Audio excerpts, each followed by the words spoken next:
Hi, I'm Curtis Freeman from Metalworks Institute, Bass Tips. This is an exercise on singing and playing. Bass has a bad reputation of being the hardest instrument to sing along with, and I'll give you a couple reasons why. You're never singing the same rhythm that you're playing, and you're never singing the same notes that you're playing. So that makes it harder. And when you're playing a piano, for instance, or guitar, and you're singing, I compare it to bumper bowling. You have the bumpers in the gutters, and you can't really hit a bad note almost. When you play a chord, the note you have to sing is encompassed in that chord. But with bass, it's more like a two-dimensional drawing as opposed to a three-dimensional drawing where you have this going on and you're not ever playing or singing at the same time. So here's a couple ways to knock that down when you're playing a bass line. And let's pick some really popular bass lines. So these are songs that you've heard before, so you know that we're not just making up exercises to try that aren't practical in the real world. And put up with my singing voice for a second.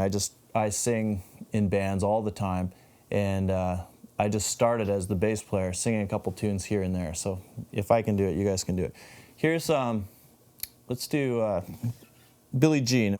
That's a complex bass line, and sometimes you get scared away from a complex bass line. But if you think about it, this bass line, 1 and 2 and 3 and 4 and 1 and 2 and 3 and 4, and we have these eighth notes going on. So basically, it's like tapping your foot, 1, 2, 3, 4, 1 and 2 and 3 and 4, and so you don't have to worry about the rhythmic aspects of that. That's not going to trip you up. So what you want to do is play that bass line over and over and over again and have that part of your conscious, and that's like tapping your foot because the rhythm never changes. It's very steady. And then when it gets to the chorus, it's just playing big whole notes. That's good too. Another song, popular tune to do, the Beatles, Sorry Standing There. She was just 17, you know. You got to shake your head too, like Paul McCartney. Something like that is all 16th notes. The same bump, but so it's filling in all the spaces, and it's actually giving you a good groove to sing over. So what you want to do is get the bass line down and feel the rhythm of that, and that should be really steady and really solid. And your vocals need to have the chance to have the expression in that, and so the vocals will play different rhythms while the bass line's staying very, very steady. You want to be able to be expressive. Now there's some bass lines. Let's do another Beatles one. Here's a famous bass line for Come Together.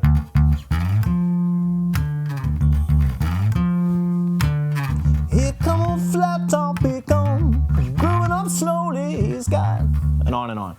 So something like that, there's more rhythm to that, so it's not really just constant da da da da da da da da da da da da. It's more, there's rhythms to it.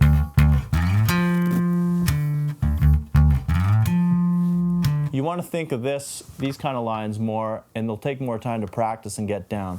Think of a piano player who has to play a bass line in his left hand and a melody in his right hand. They're going to be happening at different times. So you might think of which notes hit at the same time and which notes hit in the spaces. You want to do the same with your singing. So if there's a bass part that hits first, then sing in the space. I'm Curtis Freeman. This is Bass Tips for Metalworks Institute.